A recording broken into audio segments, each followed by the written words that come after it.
The Lord be with you. And with your spirit. A reading from the Holy Gospel according to Luke. Glory to you, O Lord. An argument arose among the disciples about which of them was the greatest.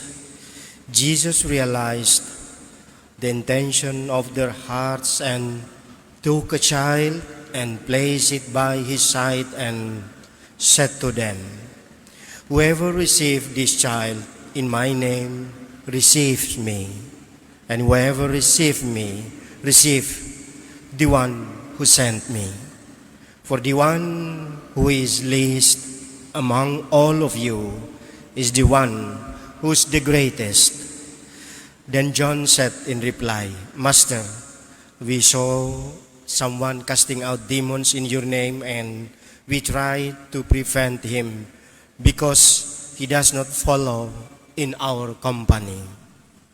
Jesus said to him, "Do not prevent him, for whoever is not against you is for you."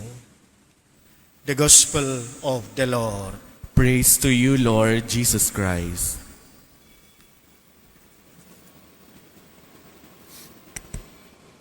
What we call of who is the greatest that happened among Jesus' disciples is actually still human tendency of today. Our social life shows clearly how people fight to look for the best one, how people compete to achieve the greatest one in their life. There is reality that someone who wants to be the best or to be the greatest than others. My dear brothers and sisters, Jesus' reaction in the gospel is truly excited to be learned.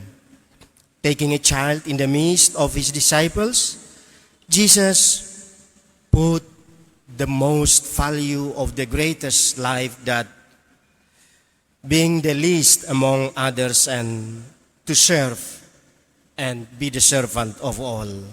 Another example is from the first reading today, how Job had many trials from the Satan, but he didn't sin and being faithful to worship God. He said, "Blessed be the name of the Lord." Then the last example we have today, how to be the greatest before God, is Saint Jerome, who made a great work of Latin translation of the Bible we have today. During the work of Vulgate translation, Saint Jerome found his belief that ignorance of the Scripture is ignorance of Christ. The living Word of God is in the Holy Bible in order to truly know Jesus Christ. Amen.